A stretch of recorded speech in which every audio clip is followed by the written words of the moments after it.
All right, good morning. Thank you for joining us for June's Coffee Break with the Hub. This one, we're going to be discussing harnessing extension's potential. A few housekeeping items before we get going. The archive of this webinar will be posted to the archive section of the Funding Resource Hub's website. If you want to go back to refer to this at any point, that's where it will be located. And next month's coffee break is going to have the same format as this one. It will be a recorded webinar sent out on the morning of July 6th, which is the first Thursday in July. And the topic of that coffee break is really maximizing Cost Pivot and GRC's funding databases, in particular learning how to use the Cost Pivot profile to your advantage. All right, let's dive into today's topic. The agenda for today's discussion will focus on identifying potential funding opportunities for extension programming and spotlighting some possible collaborations between our divisions. We will then discuss federal funding trends in light of a new administration, and we'll touch briefly on private grant funding opportunities and some trends on that subject. Finally, we'll discuss tools you can use to build your team to go after these cross-discipline opportunities. First, let's talk about what sets UW Extension apart. In terms of eligibility, our status as a state-controlled agency, an institution of higher education, a land-grant university, a 501c3, and at times we can qualify as a local government entity. That all means that we qualify for a wide range of funding opportunities. In fact, there's very little that we don't qualify for. And we have an established track record. We've been around for over 100 years, and our programming can have local, regional, statewide, nationwide, and even international impact. And we have an experienced grants management team that is well-versed in everything from generally accepted accounting principles and uniform guidance. Why is that important? Because one misstep can have a big impact on our faculty and staff and the institution as a whole. The last thing UW Extension OES team wants is to be another one of these headlines. Because when something like this happens, it can disqualify you for future consideration. So let's dive into our current funding landscape. Unlike big research universities like Madison, we have a pretty broad range of sponsors. Madison, for example, gets the vast majority of its extramural funding from NSF and NIH. But due to the nature of our programs, most of our funding is applied research or direct service grants. This is probably obvious, but most of our extramural funding comes from USDA, NIFA in particular, and is followed then by the EPA and the Wisconsin DNR. But what else is out there? Have you ever gone into grants.gov to find funding? I hope not, because we subscribe to 2 wonderful databases that can help narrow down and navigate your search. But if you have, you've probably noticed that there are 26 different agencies with competitive grant opportunities. Here are the logos for just a few of them. Sometimes just looking at the name of the federal agency, you can scratch them off your list. Department of Defense, for example, we don't really engage in military-type applied research. Or the National Endowment for the Arts, we don't do any art programming. But wait, here's an example of an NEA grant that may not seem like a natural fit for cooperative extension, but if you look deeper, you'd see that this program aims to align arts programming at the community level, tying it into economic development. Certainly a complement to our community development programming. What about this opportunity from NOAA that supports STEM education? This annual competition is scheduled to open again this fall. The project budgets for this program can be between $250,000 and $500,000 and can fund up to 5 years. USDA is usually the go-to resource for cooperative extension grants, but here's an opportunity for CEOEL or BAMI or QUALAP or all three. This one looks deceiving because there's telemedicine in the title, but if you read a little further into the RFA, you would see that this grant funds 2 distinct projects, efforts to expand telemedicine to rural areas and efforts to expand distance education to rural areas. So how do you find opportunities like this? If you haven't done so already, I recommend signing up for OES's Grants Contracts Listserv. This is an email that Suzanne sends out that includes GRC's weekly bulletin, which is a really nice roundup of grant opportunities that are usually neatly broken up by interest areas. Though because some grants bridge cross disciplines, that NEA grant as an example, this shouldn't be your sole mechanism for searching for grant opportunities. Both the databases we subscribe to allow you to set up custom email alerts, and this is a really great opportunity. But it's good to note here that if you cast too narrow of a net, you will miss out on opportunities. And if you cast too wide of a net, you'll get lots of opportunities that you have to filter through. So that's why my final suggestion is to contact me at the Funding Hub. When someone asks me for help finding funding, I have a preliminary conversation with them to find out what they're looking for funding for. And then I do a quick search for funding opportunities. But then I follow up with them throughout the year as new funding opportunities are announced. I try as hard as I can to forecast opportunities so project directors have as long as possible to prepare their proposals. I also maintain a list of opportunities on the Funding Resource Hub's website under the news section. And these are just opportunities I come across that UW Extension hasn't applied to before. They're really great opportunities. To keep abreast of the changing world of the federal landscape, I try to keep up on funding trends and news. You may have heard that the new administration released its fiscal year 18 budget blueprint last week. And as predicted, almost all federal agencies, with the exception of the Department of Defense, saw a decrease in funding. The good news for grant seekers is that even Republicans in Congress have called this budget dead on arrival. But the bad news is that there's still a lot of uncertainty, and it is likely that some grant programs will get cut or see a decrease in their funding. We just don't know which ones. For UW Extension purposes, here's some highlights. The budget proposal eliminates the EDA program, most NOAA funding, and NEA, NEH, and Corporation for Public Broadcasting, and it further slashes the EDA's budget. But again, this is just a proposal. If Trump's first budget proposal is any indication, most of these programs should be safe, albeit with a possibly modified smaller budgets.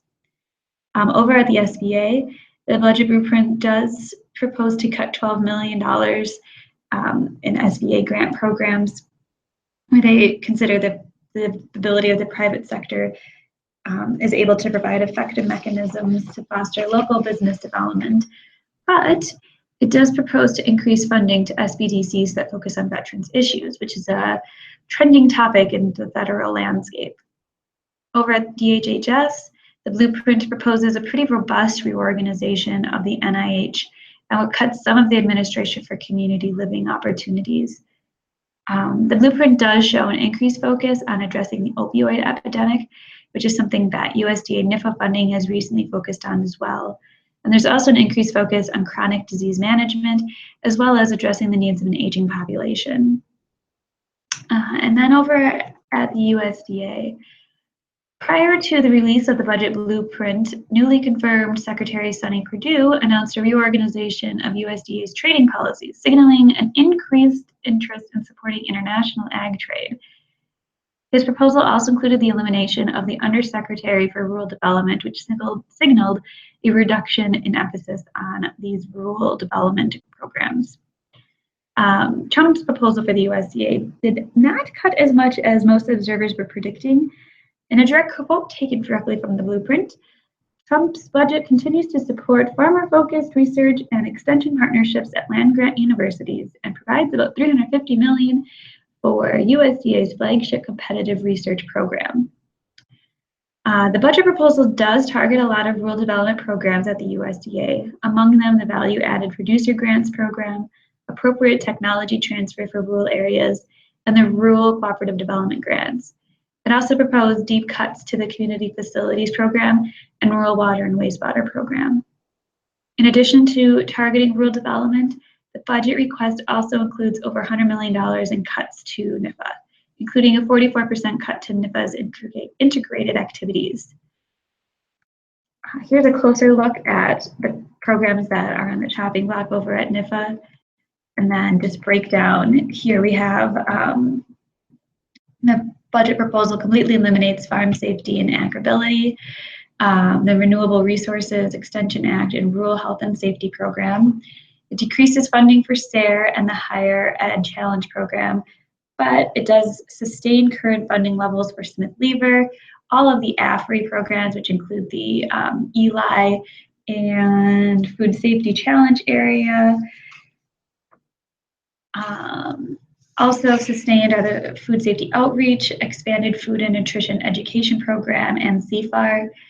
And actually, the proposal did suggest increases for the Beginning Farmer and Rancher Development Program, Organic Agriculture Research and Extension Initiative, and Food Insecurity Nutrition Incentive Program.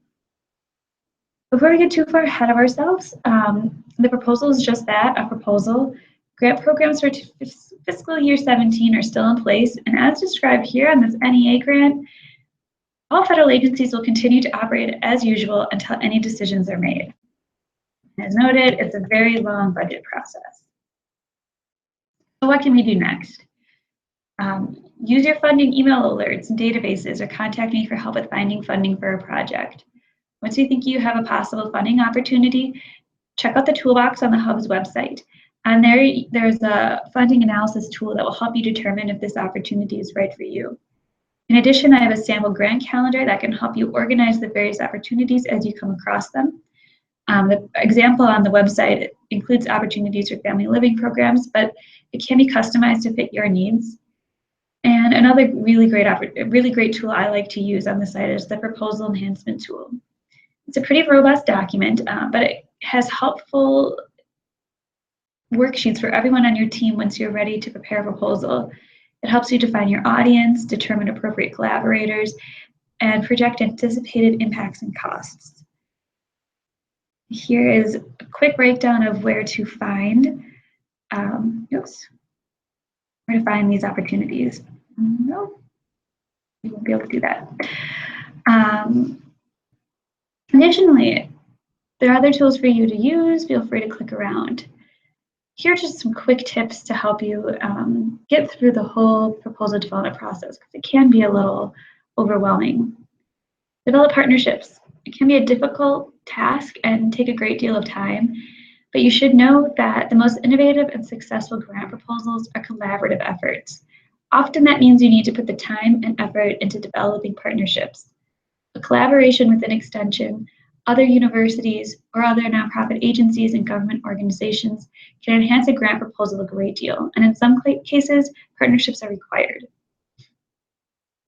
Communicate with the program officer. The role of the program officer is different in every situation, even sometimes within the same agency. In some situations, program officers facilitate the grant process. In other cases, they may serve as your advocate in the decision process. In still other cases, they make decisions on funding. The one major advantage these people have in every situation is that they know more about the particular grant program than anybody else. It's their baby. You need to tap this wealth of information. The Funding Resource Hub can help you plan your interaction with a program officer. And here's a quick tip on that. Put your idea down on paper in a paragraph or two. Program officers often prefer email for the first contact, and a short, clear description of your ideas can help them and you to get in front of the right person. Be flexible. Proposal development is not an exact science.